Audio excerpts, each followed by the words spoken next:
And okay, well, welcome everyone. It's my absolute pleasure to introduce Pninit Russo-Netzer. Pninit, I said your name right.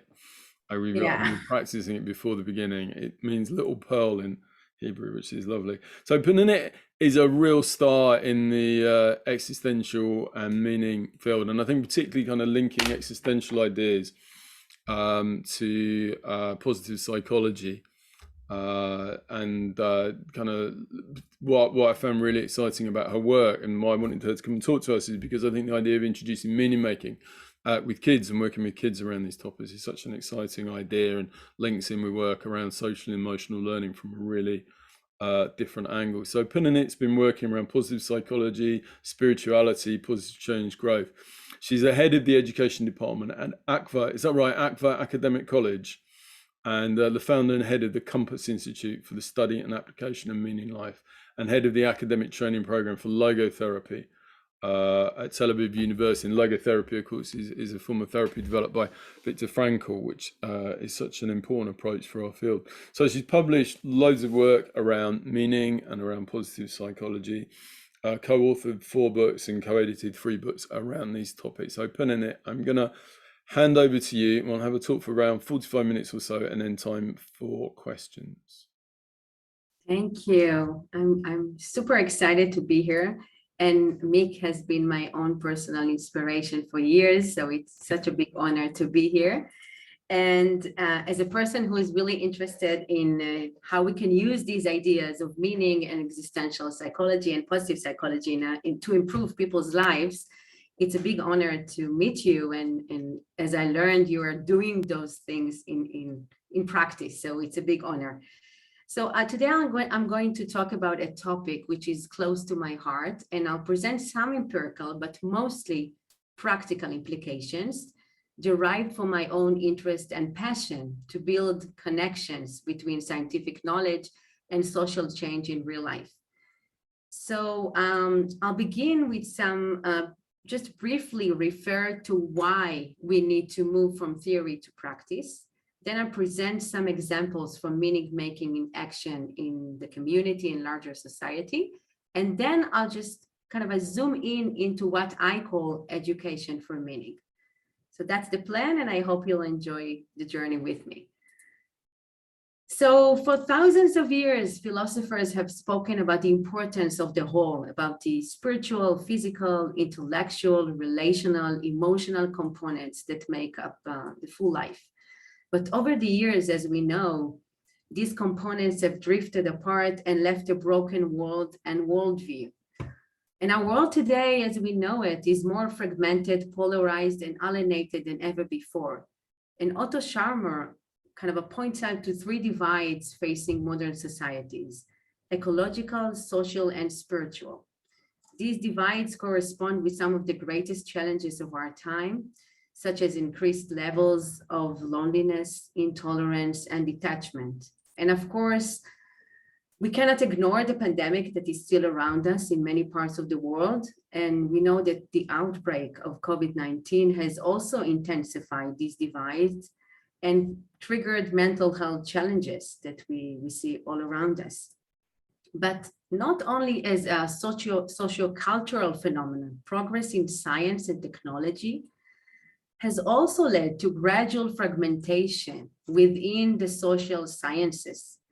And we know that with the emergence of sub-disciplines, we see this gradual fragmentation and atomization. But our life is not neatly organized as our theoretical conceptualizations presume it to be. The lens we use as scientists may narrow the things we see and break reality into abstract pieces.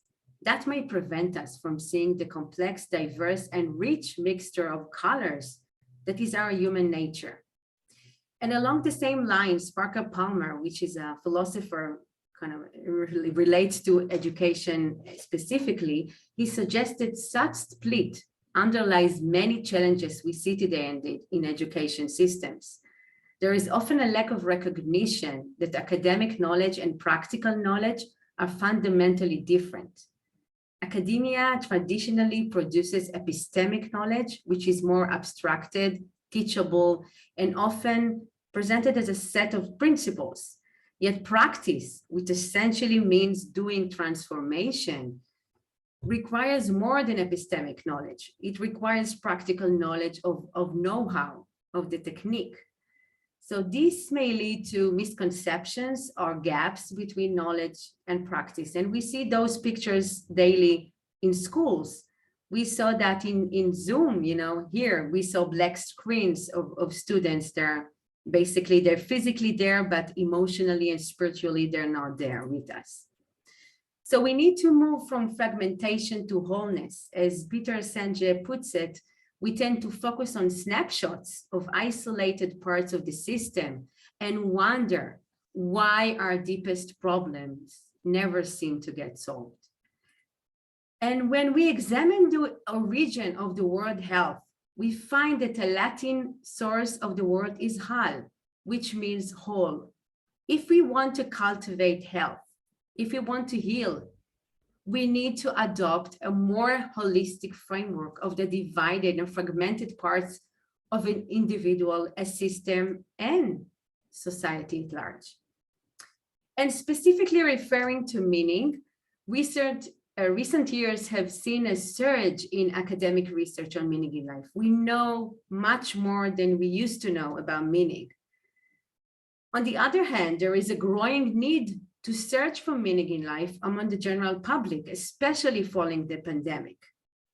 And bridging the gap between knowledge and application of meaning is especially important given the abstract nature of meaning, which is often hard to put our fingers on. So here I want to just very briefly consider what meaning means, because there is a lot of, perhaps you kind of experience that too, a confusion around what meaning essentially means.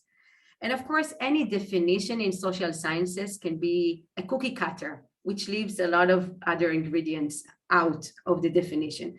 But I find this integrative conceptualization of meaning to be very valuable as some kind of an organizing conceptual map for both research and interventions.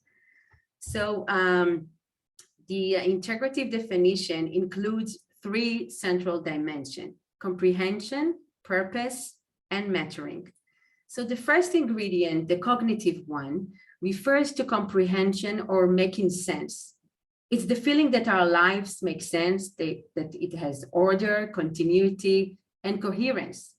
It's the feeling that our life experiences and events are woven together into a coherent whole. This aspect is also related to the feeling that we are part of something greater than ourselves, a tradition, a history, that the dots of our life's events can be connected together to form a whole. The second ingredient or component is the sense that we have a sense of direction. It's the motivational component, that we have a purpose, a direction, a goal that is guiding our lives. Something that drives us to action, a sense of purpose, a reason to wake up in the morning and strive for it, even if there are challenges along the way. And the third component, which is more like the existential and emotional component, is the sense of mattering or significance. It refers to the feeling that our existence is valuable and significant. It's the feeling that who we are and what we do is visible and valuable to the world, that we're not transparent, that we matter. I always say that young children always say, people, Mom, look at me. Yeah, we want to be mirrored, we want to be seen. And as we grow older, we don't say it anymore. We do that. People leave relationships and really highly paid work in organizations because they feel that they're transparent, that they feel they're not being seen and validated. But we also know from studies that these ingredients that make up individual sense of meaning do not occur in a vacuum. We need to consider the interplay between culture and society. And culture can serve as a web of meaning, both in our everyday life, in the small meaning, but also in the terms of overall sense of meaning in our lives, to give a sense of direction. So we need to consider the broader picture. A bottom-up approach should complement a top-down approach. And biologists gain a much deeper understanding only by considering the complicated relationships between organisms and their environments. But human societies are just as complex as ecosystems, with many different types of players and environmental conditions. So in order to create such a two-way bridge, we need to consider the importance of community, of making connections, of contribution. Addressing this perceived gap between research and practice requires recognition that the gap is largely artificial and that different ways of thinking about the traditional role of researchers or practitioners is required. So how can we cultivate meaning in real life? We know that meaning is essentially about self-transcendence. It's about a dialogue between individuals and the world. In the same sense, we need to transcend knowledge and practice of meaning beyond the ivory tower of academia and beyond the boundaries of clinical work to make a difference in the world. So that was my own motivation in establishing the Compass Institute for the Study and Application of Meaning in Life. It's a nonprofit organization which aims to bridge the science of meaning in life in the broadest sense and the general public and society at large. It means developing materials, conferences, conducting studies, but also meaning-oriented projects for the greater good. And throughout this talk, I'll share some examples from this work in progress to make it, just to give you a taste of it. So reaching out to the community. I think we need to start with thinking how we can translate the knowledge that we are gaining into the real world of the greater community. So just a few examples. We can start by doing that, and we do that a lot, through the power of music and arts. We know that music connects people. It builds bridges between people. It makes meaning tangible.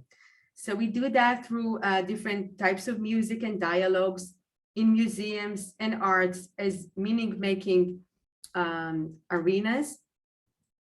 We can also do that, and of course I'll translate that. We can also do that by reaching out to the greater community. And one direction that was developed during COVID lockdowns what was triggered by our need to find ways to reach out, to create connections and overcome loneliness. We all remember the lockdowns when each of us felt very alienated and lonely, and we wanted to create connections between people.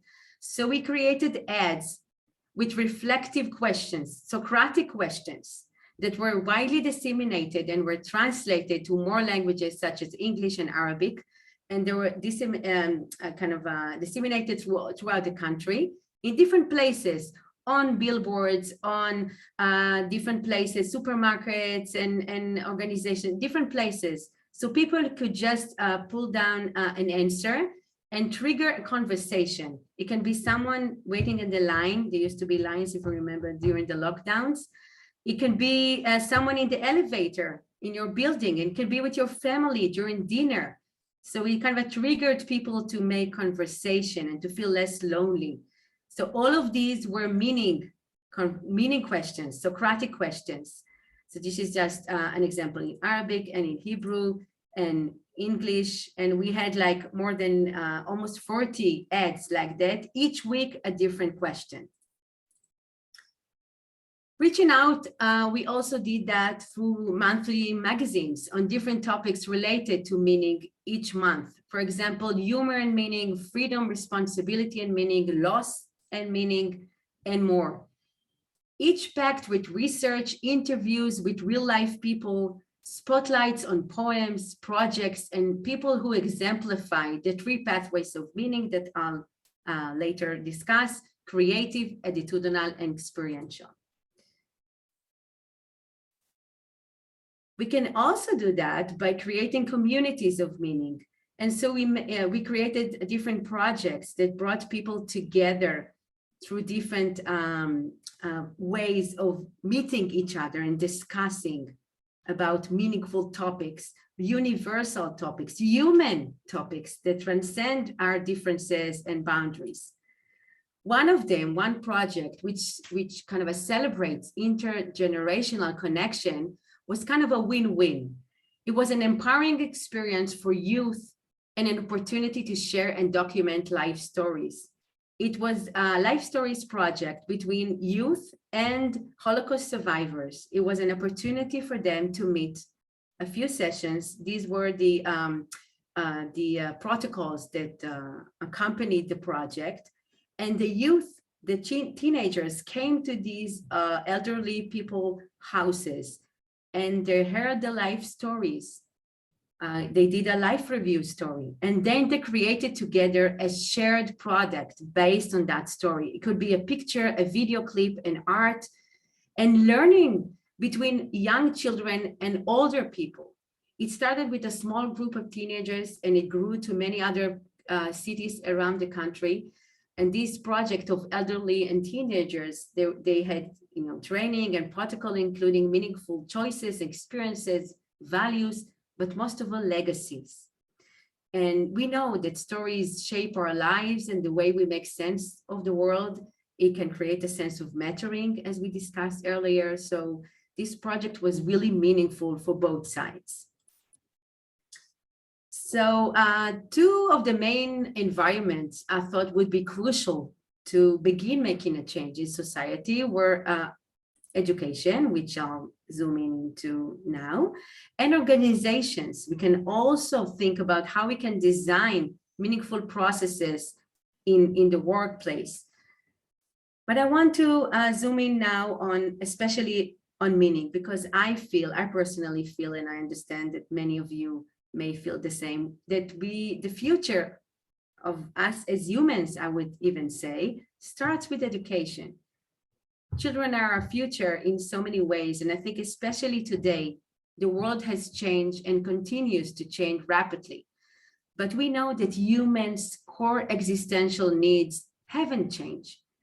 And we need meaningful education. Yes, we do, but also we need an education for meaning.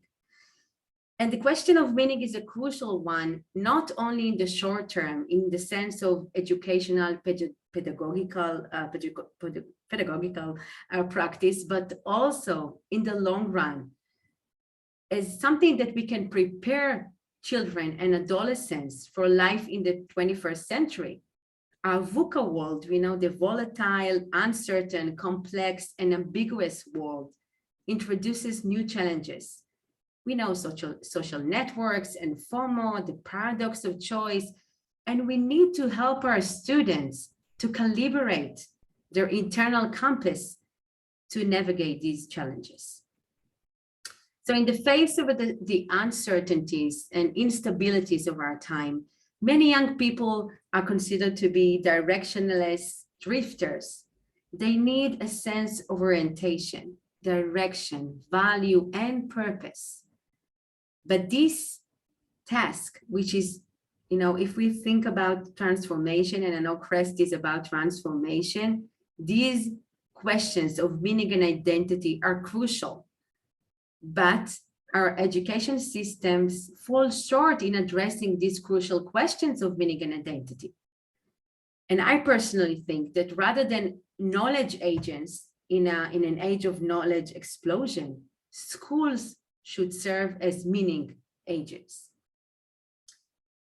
So I really like the way that Professor William Damon from Stanford University puts it. And he said, when it comes to guiding students toward future paths that they will find rewarding and meaningful, our schools fall short.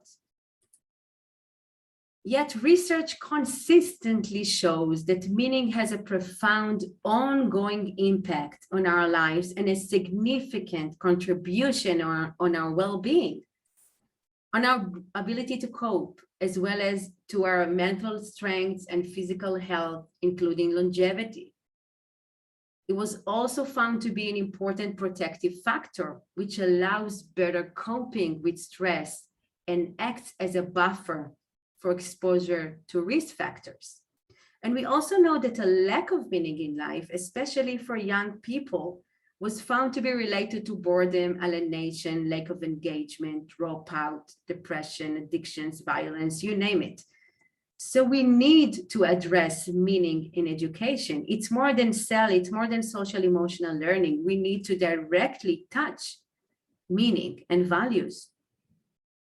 In our studies, we also found that among adolescents, having a higher inner compass and awareness of one's authentic and self-concordant goals, interests, values was related to higher prioritization of meaning, which in turn predicts increased well-being, greater life satisfaction, and less maladaptive symptoms.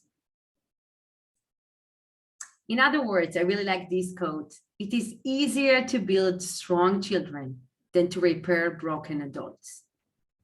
Just take a minute to think about that. It's easier to build resilient children, resilient and children who has a sense of purpose, of direction, a sense of mattering, than to repair broken adults. I sometimes meet broken adults who carry with them years of feeling that they don't know where they belong. They don't know what's important to them. They don't know what's valuable to them. They don't know their values, their strengths. They don't know where they're heading. So it's so important to invest early and start early. So how can we cultivate meaning in education? We wanted to start with bottom-up understanding to better understand the role of education and other meaningful figures in their lives through their own eyes. This is especially interesting and important given that adolescents today are faced with the need to navigate online arenas as well as the ones they have traditionally experienced offline. They have ongoing external pressures. We want to understand through their own eyes and voices what they need schools to be. And I just want to present just very brief 2 questions that we asked them. The first one was, what can school or family or society do to foster a greater sense of meaning in adolescence? And the second one was, what advice would you give yourself or others in your age to feel more meaningful in everyday life? And I thought it's really interesting because the main themes of what many adolescents said, that they want a sense of autonomy. They want to feel that they have a sense of control, that they have a free choice, that they can choose from themselves. Relationships was very salient. A sense of respect, empathy, to feel that they're being accepted, unconditionally accepted in schools, in society, that they can self-express themselves, that they know what's valuable to them, and also they have opportunities to express that they have a voice and that their voice matters, that they have a sense of visibility, that they can be seen and heard. Again, mattering and validation, they literally said that, I want to be seen. And they mentioned, commonly, the mention of being prepared for the future, but not in terms of more knowledge, but in terms of skills relevant to the uncertain life of the future. Being exposed to role models, being exposed to inspiration, being exposed to different values, different cultures, and opportunities to contribute, to be active agents. And when we asked them about an advice that they would give to someone their age, so most of them, again, pronounced the idea of being proactive, of developing a dream, a sense of direction, to focus on what's most important in life. I think it's especially important after the pandemic. Many people and young people, of course, among them, felt a sense of a need to prioritize, to focus their time and energy on what's really important. Another advice I thought was really fascinating was slowing down. They felt that, the world is in a race. The world is on fire. We're all in a pursuit of happiness. We're all in a marathon to succeed. And when they were asked to give advice to themselves, to other people their age, they say, slow down, enjoy what's here and now, and reach out, develop connections. Again, something which really relates to what we know in the theory and research on meaning. So I really like these metrics. I think it makes sense that we need both meaning in terms of awareness of our internal compass. We need to know our values, strengths, passions. If we stand for nothing, we'll fall for anything. And we see that in different, risk behaviors that people sometimes tend to take. So we need to know our why. We need to know that from a young age, knowing our why, our compass. But we also need commitment to act upon them. And we know from research that there is a gap sometimes between our values and behavior, and that can affect well-being. And throughout the years in my practice, I have been intrigued by this gap of intention and action, because sometimes we know what makes our life meaningful, we know our values, but we don't act upon them. And that inspired me to develop the prioritizing meaning scale, which refers to the idea that meaning is something concrete. It's not something abstract. It's not some kind of a philosophical idea. It's something that we live every day. And it refers to the idea that meaning manifests itself in what we actively and consciously choose to do with our lives. Experiencing meaning is a concrete question that has everything to do with our priorities, with how we choose to spend our time and energy.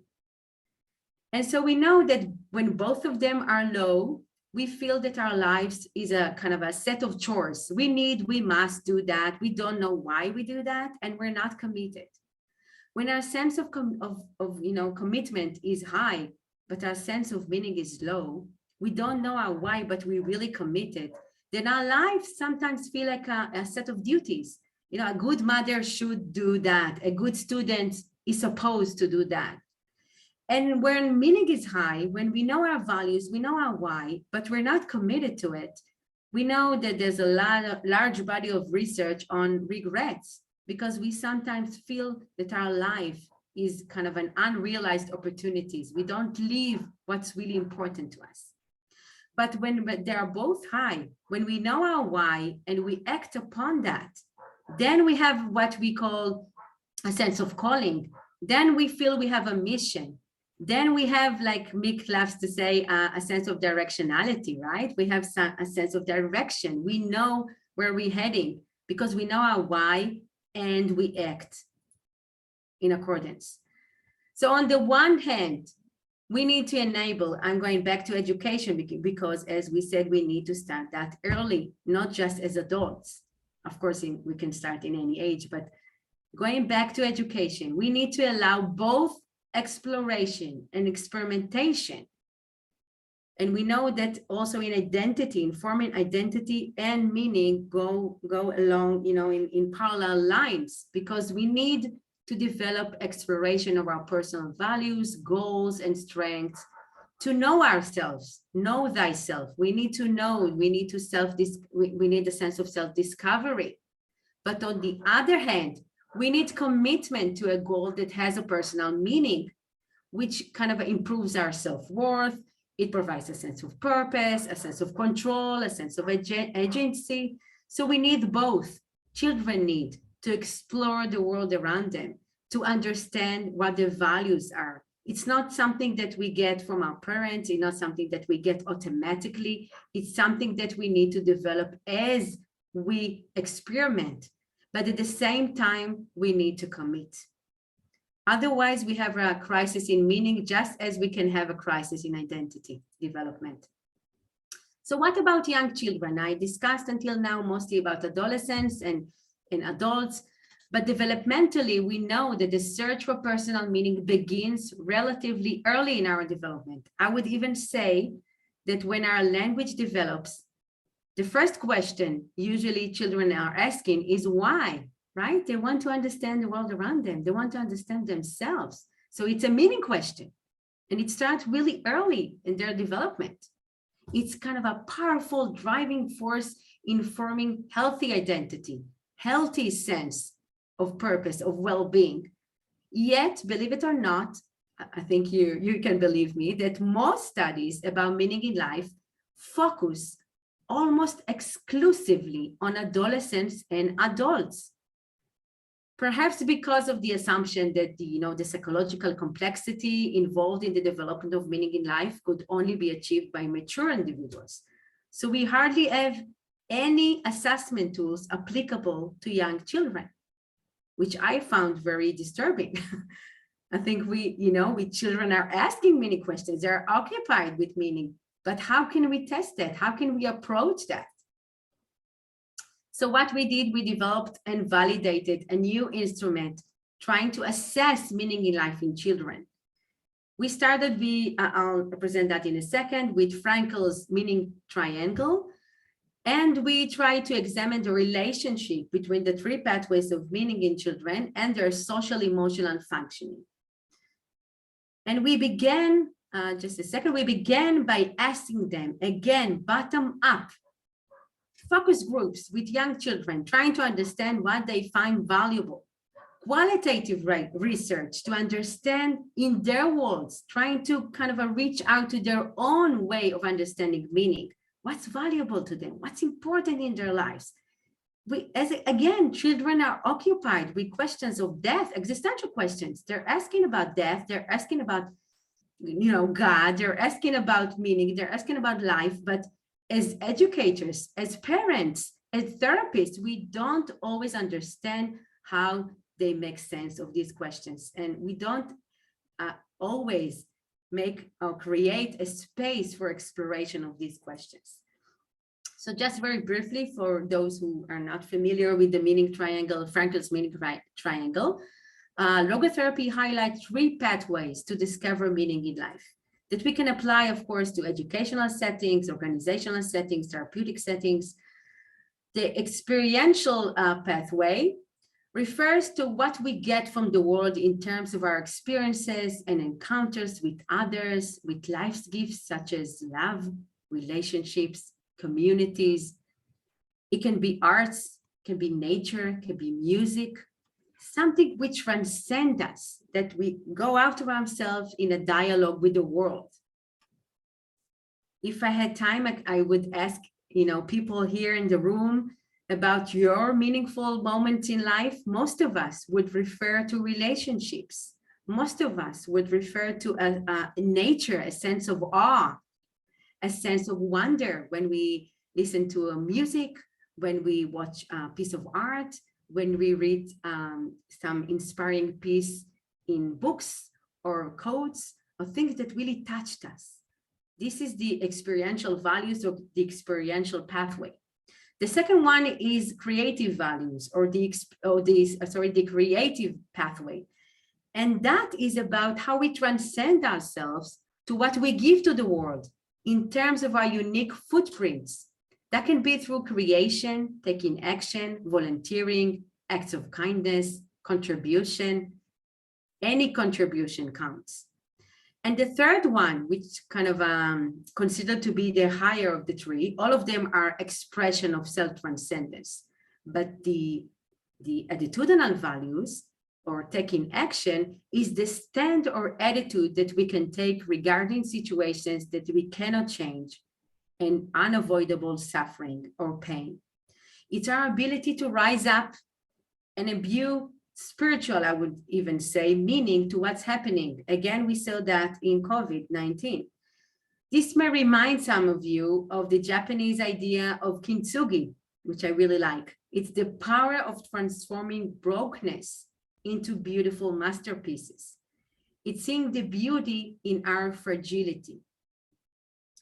Or as Frankel puts it, the triumph of the human spirit. So going back to our kind of a research tool, the MILCQ, the Meaning in Life Children Questionnaire, it was developed based on this I can see a chat. Mick, is a question or because I can't see it? No? Okay. So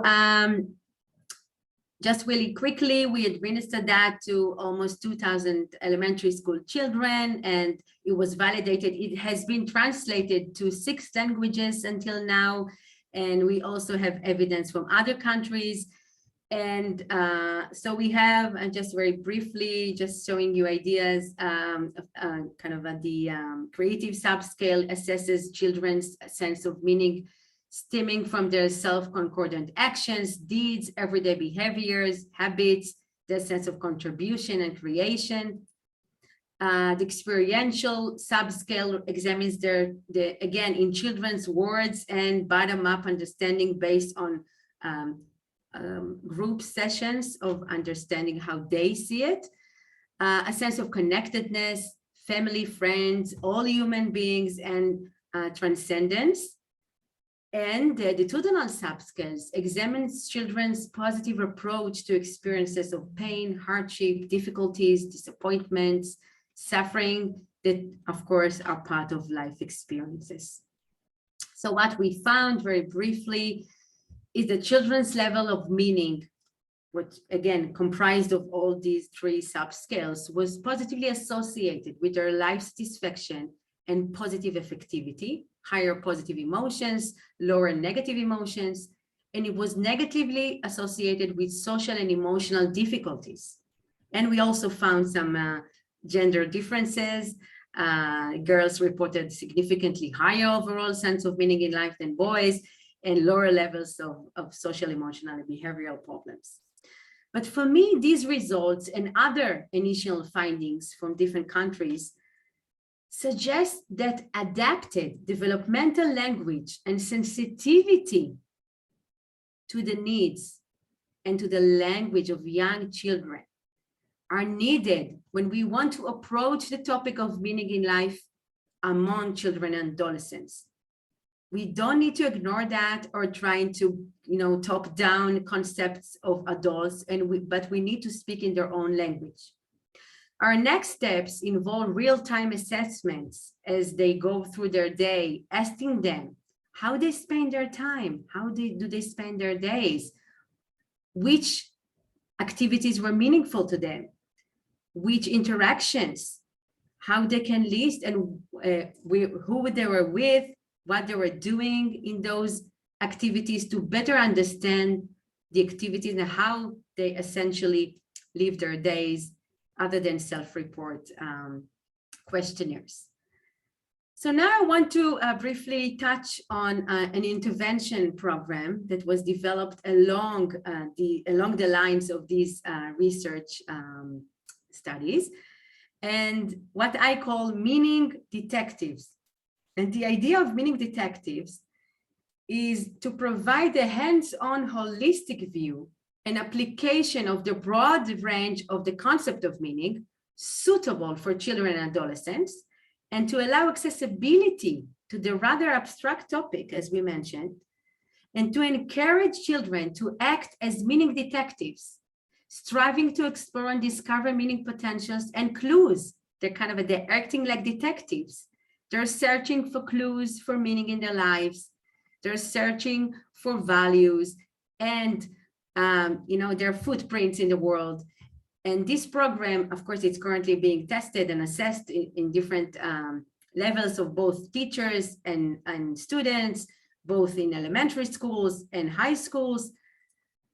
But in terms of structure, building on Bronfenbrenner's ecological system theory of development, it refers to the significance of observing human wholeness, as I discussed earlier, through the different areas of development in which individuals act and live. So this model of meaning detective program is also considering both individual psychological and contextual factors. It is structured along a gradual expansion through 3 levels of reference: from the individual, intrapersonal level, the inner circle, through the communal, interpersonal level, the community and close environment such as family, neighborhood, ethnic origin, and traditions, but also considering the broader, more universal level of humanity as a whole, which kind of encompasses the others. And in terms of theory, it derives from both the three components of meaning that are presented earlier: coherence, significance, and purpose or mattering, and the three pathways to meaning, or the three values: creative, experiential, and attitudinal. And I just wanted to present you some examples of the activities and what we do, you know, hands-on kind of a practice. So some activities involve writing, videos, interviews in diet, exposure to role models, poetry, music, open discussions, art, Socratic questions, as I showed earlier in terms of the greater public. And also the idea of kintsugi, as I mentioned earlier, they break ceramic tools and they kind of glue them together in gold. So they really understand the beauty of fragility and imperfection. The idea of ikigai, a sense of purpose.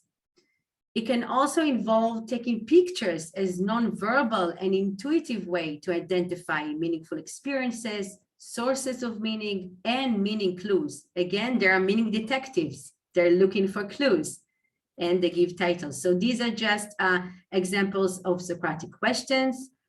Another example of activity derives from the work of Professor Jeff Cohen from Stanford University and his team about values affirmation and some evidence-based activities which reflect writing and reflecting about meaningful goals, about meaningful values in their life, and trying to really indicate what these values are and also why it's important to them, why it's a meaningful value to them, to uncover personal values and passions. So I thought just at this point, just to show you some pictures of elementary school children, just to give you some brief examples, a taste, I would even say, of some of these activities. So these are a session that the guiding instructor kind of gives them a map that they need to solve in terms of being a detective. And the session were accompanied with a reflective journal in which the students documented their experiences, insights, and reflection throughout the process, kind of a journey reflection journal. And the message was that you have something to say and it matters. Your voice matters. And we did the link between identity and meaning all the time, and an opportunity to contribute.